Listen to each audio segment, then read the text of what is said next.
इस दौर की सबसे एडवांस डेवलपमेंट थी चंडीगढ़ सिटी। इन लॉज ने एक तरफ हाउसिंग को अफोर्डेबल तो बनाया दोस्तों, लेकिन दूसरी तरफ प्राइवेट सेक्टर की डेवलपमेंट को काफी हद तक रेस्ट्रिक्ट कर दिया।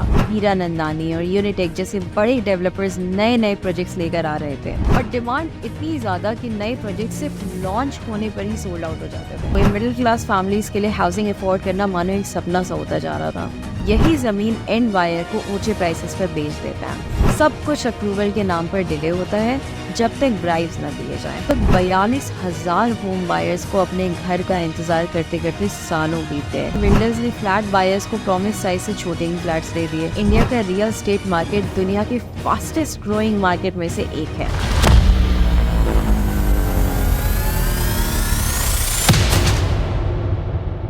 इस साल एक इंडियन रियलिटी मेजर ने अनाउंस किया कि उनका गुरुग्राम में लोकेटेड एक लेटेस्ट लग्जरी रेसिडेंशियल प्रोजेक्ट तैयार हो गया है। क्या आप यकीन मान सकते हैं कि इस प्रोजेक्ट ने प्री सेल्स के दौरान ही मात्र 72 घंटों के अंदर ही 1113 लग्जरी फ्लैट्स बेच दिए थे, जिनकी वैल्यू 7,200 करोड़ रुपए थी। हेलो दोस्तों, मैं हूं निहारिका सिंह और आपका स्वागत है हमारे चैनल जागरूक इंडियन में, जहां हम आपको देते हैं एक नया नजरिया और एक नई सोच हर उस टॉपिक, हर उस इशू के बारे में जो आपके लिए ज़रूरी है, जिससे आपको सच में फ़र्क पड़ता है। और इसी मुहिम को आगे बढ़ाते हुए आज हम चर्चा करेंगे एक ऐसे टॉपिक के बारे में जिसमें निवेश करना हर भारतीय का सपना होता है। जी हाँ, हम बात करेंगे इंडियन रियल एस्टेट सेक्टर के बारे में।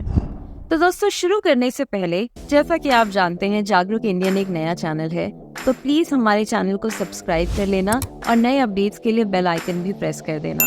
आपका प्यार और सपोर्ट ही हमें लगातार नया कंटेंट बनाने के लिए मोटिवेट करता है। तो प्लीज़ सब्सक्राइब, और अगर वीडियो पसंद आए तो अपने फ्रेंड्स और फैमिली के साथ ज़रूर शेयर करिएगा। तो दोस्तों, आज हमारी कहानी शुरू होती है इंडिया की इंडिपेंडेंस से। चैप्टर 1, 1950s और 60s का टाइम, जब एक ऐसा देश जो कई 100 सालों तक गुलामी और लूट के हाथ था, आज़ाद होता है और फिर से अपने पैरों पर खड़े होने की कोशिश शुरू करता है। इस नई शुरुआत में सरकार ने पब्लिक हाउसिंग प्रोजेक्ट्स पर खास ध्यान दिया और कई महत्वपूर्ण रिफॉर्म्स लाए। 1950s और 60s का दौर था जवाहरलाल नेहरू की सोशलिस्ट विजन का टाइम, जिसमें उन्होंने इंडस्ट्रियलाइजेशन को आगे बढ़ाने की बहुत कोशिश की। इसका नतीजा ये हुआ कि स्टील प्लांट्स और इंडस्ट्रीज के आसपास नए टाउनशिप्स बनने लगे, जैसे भिलाई, राउरकेला और दुर्गापुर। हर कोना नए सपने देख रहा था। इस पीरियड में गवर्नमेंट हाउसिंग कॉलोनीज का भी विकास हुआ, जैसे लोधी कॉलोनी या फिर आरके पुरम, जहाँ सरकार का मेन फोकस गवर्नमेंट एम्प्लॉयज को हाउसिंग प्रोवाइड करना था। और ये कहानी यही खत्म नहीं होती। इस दौर की सबसे एडवांस डेवलपमेंट थी चंडीगढ़ सिटी। ला कॉर्बुसियर के डिजाइन प्रिंसिपल्स पर आधारित ये सिटी इंडिपेंडेंट इंडिया की पहली प्लान्ड सिटी बनी और इसका ग्रिड पैटर्न, सेक्टर्स और प्लान्ड इंफ्रास्ट्रक्चर ने इंडियन अर्बन प्लानिंग को एक नया मॉडल तैयार करके दिया। चैप्टर 2, 1970s और 80s का टाइम। लेकिन दोस्तों, इसके बाद काफी समय तक 70s और 80s के दौरान इंडिया का रियल एस्टेट सेक्टर थोड़ा स्लो डाउन से गुजरता रहा। इसका प्रमुख कारण था सरकार की पॉलिसीज, जो ज्यादातर सोशलिस्ट प्रिंसिपल पर बेस्ड थी। लैंड रिफॉर्म्स और अर्बन प्लानिंग को प्रायोरिटाइज करने के चक्कर में अर्बन लैंड सीलिंग एक्ट और रेंट कंट्रोल एक्ट जैसे लॉज बनाए गए, जिससे रियल एस्टेट सेक्टर में स्पेकुलेटिव एक्टिविटीज को कंट्रोल किया जा सके। इन लॉज ने एक तरफ हाउसिंग को अफोर्डेबल तो बनाया दोस्तों, लेकिन दूसरी तरफ प्राइवेट सेक्टर की डेवलपमेंट को काफी हद तक रेस्ट्रिक्ट कर दिया। और फिर आई 1990 की गर्मी, जब इकोनॉमिक लिबरलाइजेशन ने एक नई सुबह का संदेश दिया। चैप्टर 3, 1990s का दशक, इकोनॉमिक लिबरलाइजेशन। 1991 लिबरलाइजेशन के बाद रियल एस्टेट सेक्टर में एक नई ऊर्जा देखने को मिली। जैसे ही प्राइवेट इन्वेस्टमेंट्स और एफडीआईज की एंट्री हुई, वैसे ही मार्केट में एक जबरदस्त बूम आया। Metro cities like Delhi, Mumbai, Bangalore और चेन्नई में रेसिडेंशियल और कमर्शियल प्रोजेक्ट्स की मांग आसमान छू रही थी। बैंगलोर जैसे शहर आईटी हब्स बन गए, जहां पहले इंडस्ट्रियल जोन्स हुआ करते थे, वो अब टेक्नोलॉजी पार्क में कन्वर्ट होने लगे। इससे अर्बन माइग्रेशन में भारी बढ़ोतरी हुई और नए हाउसिंग कॉम्प्लेक्सेस की डिमांड्स में भी जबरदस्त तेजी आई। ये वही दौर था जब प्राइवेट बिल्डर्स और डेवलपर्स की भी एंट्री हुई, जैसे DLF, हीरा नंदानी और यूनिटेक जैसे बड़े डेवलपर्स नए नए प्रोजेक्ट्स लेकर आ रहे थे, जो खास तौर से मिडिल क्लास और अपर मिडिल क्लास फैमिलीज के लिए डिज़ाइन किए गए थे। गेटेड कम्युनिटीज़ और लग्जरी अपार्टमेंट्स का ट्रेंड भी यहीं से शुरू हुआ। इस दौरान SEZs यानी special economic zones, integrated townships और मॉल जैसे बड़े प्रोजेक्ट्स भी देखने को मिले। इंफ्रास्ट्रक्चर प्रोजेक्ट्स जैसे मेट्रो, रेल, हाईवेज और फ्लाईओवर्स ने रियल एस्टेट ग्रोथ को और बूस्ट कर दिया। चैप्टर 4, 2000 का दशक, रियल एस्टेट बूम और राइजिंग प्राइसेस। 2000 के दौर में रियल एस्टेट सेक्टर ने एक अनप्रेसिडेंटेड बूम देखा। प्रॉपर्टी प्राइसेस ऐसे बढ़ रहे थे जैसे कोई रॉकेट लॉन्च हो गया हो, और डिमांड इतनी ज़्यादा कि नए प्रोजेक्ट सिर्फ लॉन्च होने पर ही सोल्ड आउट हो जाते थे। मेट्रो सिटीज़ में high rise apartments, commercial complexes और शॉपिंग मॉल्स का तेज़ी से विकास हो रहा था। गुड़गांव, नोएडा और नवी मुंबई जैसे शहर रैपिड अर्बनाइजेशन के एग्जाम्पल बन गए। इस दौर में स्पेकुलेटिव बाइंग भी बढ़ गई। लोग इन्वेस्टमेंट्स के लिए ज़्यादा से ज़्यादा प्रॉपर्टीज़ खरीद रहे थे, इससे प्राइसेस और भी इन्फ्लेट होते गए। ये सब देखते हुए मिडिल क्लास फैमिलीज़ के लिए हाउसिंग अफोर्ड करना मानो एक सपना सा होता जा रहा था। इसका फ़ायदा उठाया बैंक्स ने। बैंक्स और फाइनेंशियल इंस्टीट्यूशंस ने भी इस बूम को फ्यूल दिया, जहाँ इजी होम लोन्स और फ्लेक्सिबल पेमेंट ऑप्शंस से लोग रियल एस्टेट में और भी ज़्यादा इन्वेस्ट करने लगे। तो जहाँ एक तरफ रियल एस्टेट सेक्टर का बूम चल रहा था, वहीं दूसरी तरफ इससे जुड़ी कई चुनौतियाँ भी सामने आने लगी। करप्शन, लैंड एक्विजिशन इश्यूज और डिलेड प्रोजेक्ट्स का इशू इस पीरियड में काफ़ी प्रोमिनेंट हो गया। लैंड एक्विजिशन से लेकर प्रोजेक्ट अप्रूवल्स तक हर कदम पर करप्शन का एक नेटवर्क बनना हुआ था। इसको थोड़ा सिंप्लीफाई करके समझते हैं। समझिए, जब एक कोई रेसिडेंशियल प्रोजेक्ट शुरू होता है, पहला स्टेप होता है लैंड एक्विजिशन। बिल्डर्स यहाँ गवर्नमेंट अथॉरिटीज़ के साथ मिलकर ज़मीन को सस्ते दामों पर एक्वायर कर लेते हैं और बाद में यही ज़मीन एंड बायर को ऊंचे प्राइसेस पर बेच देते हैं। दूसरा बड़ा इशू होता है अप्रूवल्स का। बिल्डिंग परमिशन से लेकर सेफ्टी स्टैंडर्ड्स तक सब कुछ अप्रूवल के नाम पर डिले होता है, जब तक ब्राइब्स न दिए जाएं। ये डिले इस प्रोजेक्ट्स को अननेसेसरी महंगा बना देते हैं। इसके अलावा ब्लैक मनी तो आपको पता ही है, वो रियल एस्टेट में लगना भी एक बहुत बड़ा इशू है। कैश ट्रांजैक्शंस के जरिए प्रॉपर्टी प्राइसेस को आर्टिफिशियली इन्फ्लेट कर दिया जाता है। एक तरफ जहां इनोसेंट बायर को महंगी प्रॉपर्टीज खरीदनी पड़ती हैं, वहीं दूसरी तरफ बिल्डर्स अपने इनलीगल फंड्स को सेफ इन्वेस्टमेंट्स में कन्वर्ट कर लेते हैं। इस करप्शन का सीधा सीधा असर पड़ता है एंड बायर पर। जब एक प्रोजेक्ट का कॉस्ट इंक्रीज होता है, वो बर्डन आखिर में होम बायर्स पर ही आता है।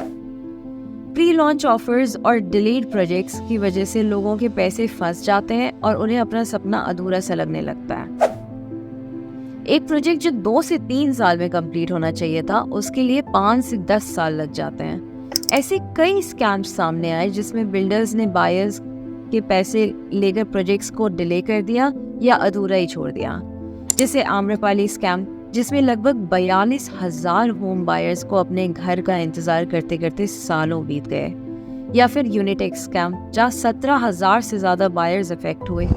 इसके अलावा ऐसे भी स्कैम्स हुए हैं जहां बिल्डर्स ने फ्लैट बायर्स को प्रॉमिस साइज से छोटे ही फ्लैट्स दे दिए, जैसे DLF बेलेयर स्कैम। ये सेक्टर की ट्रांसपेरेंसी और अकाउंटेबिलिटी की कमी का नतीजा था, जो अब बायर्स को भारी पड़ रहा था और धीरे धीरे उनका विश्वास रियल एस्टेट से उठने लगा। Chapter 5, 2016, government established RERA. फिर आया साल 2016, जब बीजेपी सरकार ने एक बड़ी पहल की, रेरा यानी रियल एस्टेट रेगुलेटरी अथॉरिटी का गठन किया। इसका एम था इंडस्ट्री में ट्रांसपेरेंसी और अकाउंटेबिलिटी को लेकर आना, जो पहले काफी टाइम से मिसिंग थी। रेरा के आने के बाद रियल एस्टेट सेक्टर में काफी बदलाव देखने को मिला है। अब बिल्डर्स पे अपने प्रोजेक्ट्स को टाइमली डिलीवर करने का प्रेशर होता है और बायर्स के राइट्स भी अच्छी तरह से प्रोटेक्ट किए जा रहे हैं। इससे सबको एक तरह का एश्योरेंस मिल गया है कि पैसे दो और टाइम पर अपना घर ले लो।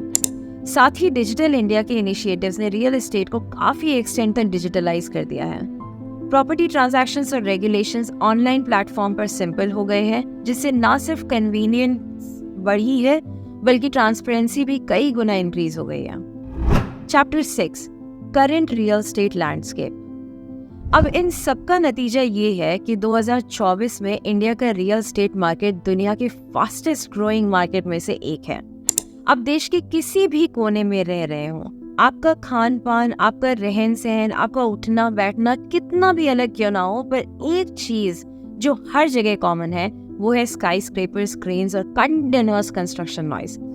2023 में इंडियन रियल एस्टेट की वर्थ $265 बिलियन थी, जो 2030 तक बढ़कर $1 ट्रिलियन होना प्रोजेक्टेड है और 2047 तक $5.8 ट्रिलियन तक बढ़ने की संभावना है। That's huge, right? सोचो, लगभग 12 गुना बढ़ोतरी। आज के दिन में इंडियन रियल एस्टेट मार्केट देश की जीडीपी का 7% हिस्सा कंट्रीब्यूट करता है, जो 2030 तक बढ़कर 13% और 2047 तक बढ़कर 18% तक होना प्रोजेक्टेड है। ये इंडस्ट्री 5.5 करोड़ लोगों को एम्प्लॉयमेंट देती है। सीमेंट, स्टील, ग्लास, ये सारी इंडस्ट्रीज रियल एस्टेट पर ही तो डिपेंडेंट हैं। पिछले साल यानी 2023 में 3.5 लाख करोड़ के घर बिके, जो 2022 के मुकाबले 48% ज्यादा थे। पर वो कौन सी सिटीज है जिनमें लोग घर खरीद रहे हैं? इंडिया में 7 मेजर रेसिडेंशियल मार्केट्स हैं: मुंबई, दिल्ली एनसीआर, बैंगलोर, चेन्नई, हैदराबाद, पुणे एंड कोलकाता। 2023 में लग्जरी होम्स यानी जिनकी कीमत 1.5 करोड़ से ज्यादा है, उनकी सेल्स में 2022 के कंपैरिजन में 130% का ग्रोथ देखने को मिला। 2022 में जहां 3000 यूनिट्स बिके थे, वहीं 2023 में 6900 यूनिट्स सेल ऑफ हुए। और बात करें अगर अल्ट्रा लग्जरी होम्स की, जिनकी कीमत 40 करोड़ से ऊपर है, तो उनकी सेल्स भी 200% इंक्रीज हुई। 2023 में 600 अल्ट्रा लग्जरी होम्स यूनिट बिके थे। अब इस फिनोमिनल ग्रोथ के पीछे कई वजह हैं, पर सबसे बड़ा रीजन है इंडिया की तेजी से बढ़ती हुई इकोनॉमी। ये अनुमान है कि अभी के कंपैरिजन में 2027 तक देश में 69% ज्यादा करोड़पति लोग होंगे और 2024 तक लगभग 19,000 लोग ऐसे होंगे जिनकी इनकम 25 करोड़ से ज्यादा है। इन लोगों को एक लग्जूरियस लाइफस्टाइल चाहिए और इसके लिए सबसे पहला स्टेप होता है एक ड्रीम लग्जरी होम।